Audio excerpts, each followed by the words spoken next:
XVII. Banquet continued, the SCOP's Song of Finn and Echnif. Each of Beowulf's companions receives a costly gift, and the atheling of earlmen to each of the heroes who the ways of the waters went with Beowulf. A costly gift token gave on the mead bench offered an heirloom, and ordered that man. The warrior killed by Grendel is to be paid for in gold. 5 with gold should be paid for, whom Grendel had erstwhile wickedly slaughtered, as he more of them had done had far-seeing God and the mood of the hero the fate not averted. The Father then governed all of the earth-dwellers, as he ever is doing. 10 hence insight for all men is everywhere fittest, forethought of spirit. Much he shall suffer of lief, and of loathsome, who long in this present useth the world in this woeful existence. There was music and merriment mingling together. Hrothgar's scop recalls events in the reign of his lord's father. 15 touching Healfdene's leader. The joywood was fingered, measures recited, when the singer of Hrothgar on mead bench should mention the merry hall joyance of the kinsmen of Finn, when onset surprised them. Echnif, the Danish general, is treacherously attacked while staying at Finn's castle. The half-Danish hero, Echnif of the Scyldings, 20 on the field of the Frisians, was fated to perish. Sure Hildeburh needed not mention approving the faith of the Judamen, though blameless entirely. Queen Hildeburh is not only wife of Finn, but a kinswoman of the murdered Echnif. When shields were shivered, she was shorn of her darlings, of bairns and brothers. They bent to their fate 25 with war spear wounded. Woe was that woman. Not causeless lamented the daughter of hosts the decree of the wielder when morning light came, and she was able, 'neath heaven, to behold the destruction of brothers and bairns, where the brightest of earth joys. Finn's force is almost exterminated. 30 she had hitherto had. All the henchmen of Finn war had off-taken, save a handful remaining, that he nowise was able to offer resistance. Hengist succeeds Echnif as Danish general. To the onset of Hengist in the parley of battle, nor the wretched remnant to rescue in war from 35 the Earl of the Atheling, but they offered conditions. Compact between the Frisians and the Danes.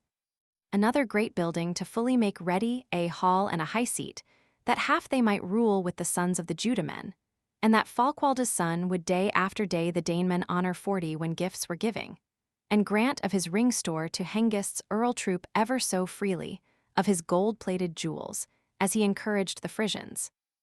Equality of gifts agreed on the bench of the beer hall. On both sides they swore then a fast-binding compact. Finn unto Hengist 45, with no thought of revoking vowed, then most solemnly the woebegone remnant well to take charge of, his Witan advising. The agreement should no one by words or works weaken and shatter, by artifice ever injure its value. 50 though reaved of their ruler their ring-giver's slayer they followed as vassals, fate so requiring. No one shall refer to old grudges. Then if one of the Frisians the quarrel should speak of in tones that were taunting, terrible edges should cut in requital. Accomplished the oath was, 55, and treasure of gold from the hoard was uplifted. Danish warriors are burned on a funeral pyre. The best of the Scylding braves was then fully prepared for the pile. At the pyre was seen clearly the blood-gory Birnie, the boar with his gilding, the iron-hard swine, athelings many 60 fatally wounded. No few had been slaughtered. Hildeburh bade then, at the burning of Echnif.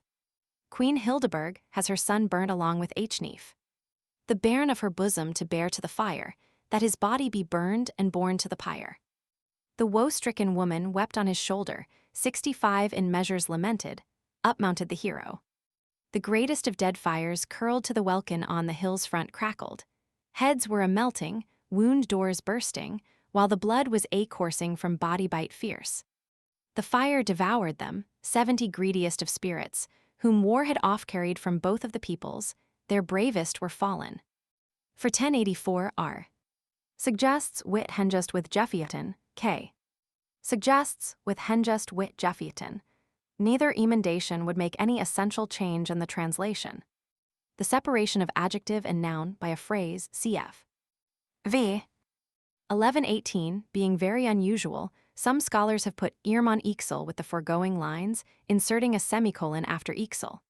In this case on Ix, i.e. on the ashes, cinders, is sometimes read, and this affords a parallel to on bale. Let us hope that a satisfactory rendering shall yet be reached without resorting to any tampering with the text, such as Lichtenheld proposed. Irm Ides on Ixel Nornode.